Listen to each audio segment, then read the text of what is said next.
tinggi ilmunya. Tetapi orang yang paling mulia di hadapan Allah Subhanahu wa taala adalah orang yang paling bertakwa kepada Allah Subhanahu wa taala. Di mana Allah Subhanahu wa taala menegaskan di dalam Quran surat Al-Hujurat ayat 13, "Inna akramakum indallahi atqakum." Sesungguhnya yang paling mulia di antara kamu di sisi Allah Subhanahu wa taala adalah orang-orang yang paling bertakwa kepada Allah Subhanahu wa taala. Para hadirin sidang Jumat rahimakumullah. Kemuliaan tidak dinilai dari harta yang kita miliki. Kemuliaan tidak dinilai dari jabatan yang kita pegang. Dan kemuliaan tidak diukur dari seberapa kita berilmu. Tetapi kemuliaan di hadapan Allah diukur daripada ketakwaan kita di hadapan Allah Subhanahu wa taala. Siapa sih orang-orang yang bertakwa kepada Allah Subhanahu wa taala? Orang-orang yang bertakwa kepada Allah Subhanahu wa taala imtisalu awamirillah wa ijtinabu nawahihi. Orang yang senantiasa menjalankan perintah Allah dan meninggalkan segala larangan Allah Subhanahu wa taala. Itulah orang-orang yang paling mulia di hadapan Allah.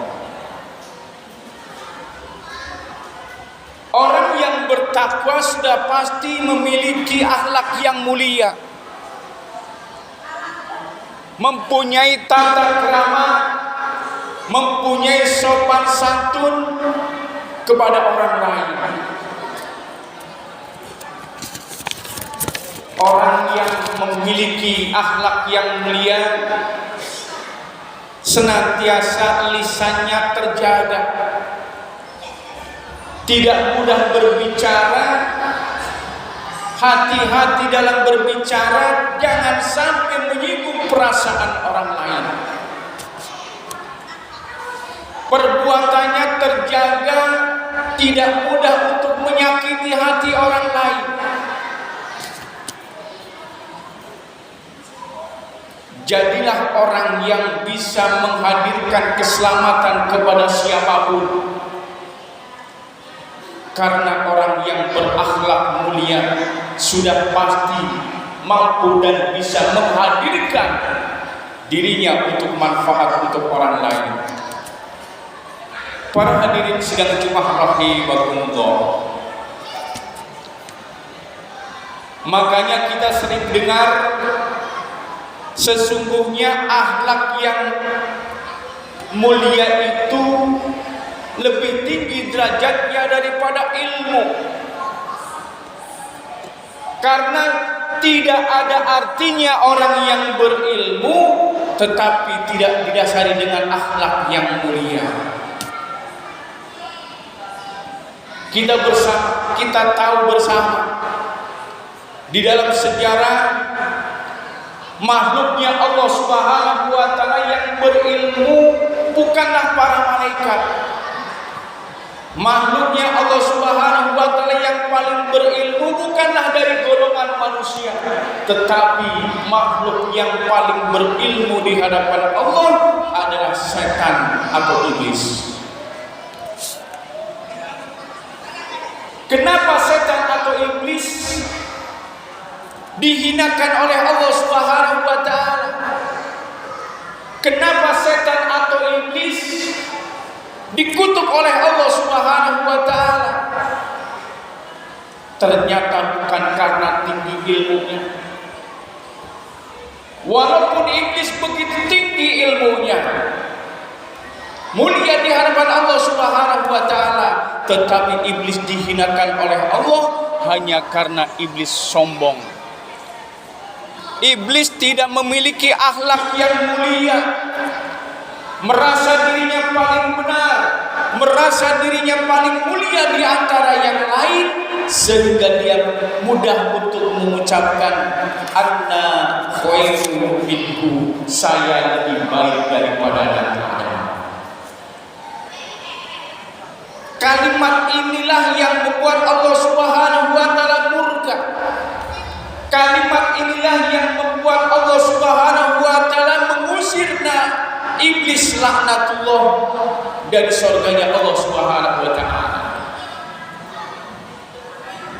Para hadirin sidang Jumat rahimakumullah. Di sini bisa kita ambil pelajaran. Bukan cuma dari golongan iblis, ternyata bisa menimpa dari golongan umat manusia. Ketika umat manusia sombong, manusia merasa dirinya paling mulia, merasa manusia dirinya paling hebat di antara yang lain, maka itu termasuk dalam kategori golongan iblis ataupun setan. Disitulah pentingnya akhlak yang mulia yang telah dicontohkan oleh Rasulullah SAW. Dan ternyata Rasulullah SAW diturunkan ke muka bumi ini hanya untuk menyempurnakan akhlak umat manusia. Sebagaimana Rasulullah SAW pernah bersabda, "Innama bu'istu liutammima makarimal akhlak." Sesungguhnya aku diutus oleh Allah hanya untuk menyempurnakan akhlak umat manusia, supaya manusia itu selamat di dunia dan di alam akhirat, supaya manusia itu tidak sombong, mudah untuk merendahkan orang lain. Biarpun ilmu kita tidak seberapa, biarpun ibadah kita tidak seperti ibadahnya Nabi dan Rasul, tidak seperti orang-orang soleh, tetapi manakala kita tanamkan akhlak kita di hadapan Allah maupun di hadapan sesama umat manusia, maka dialah yang akan selamat, dialah yang akan dimuliakan oleh Allah Subhanahu wa taala. Tetapi sekalipun ilmunya tinggi, dipanggil sebagai seorang ulama, dipanggil sebagai seorang gus, dipanggil seorang ajengan, tetapi manakala tidak punya akhlak yang mulia, maka Allah Subhanahu wa taala pun akan menghinakan mereka. Na'udzubillah, summa na'udzubillah.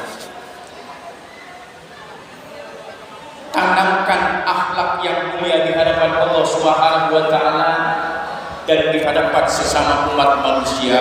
Hablu minallah wa hablu minan nas. Baik di hadapan Allah Subhanahu wa taala, baik pula di hadapan sesama umat manusia. Itulah orang-orang yang mulia di hadapan Allah Subhanahu wa taala. Manakala kita tidak mampu berkata-kata dengan perkataan yang baik,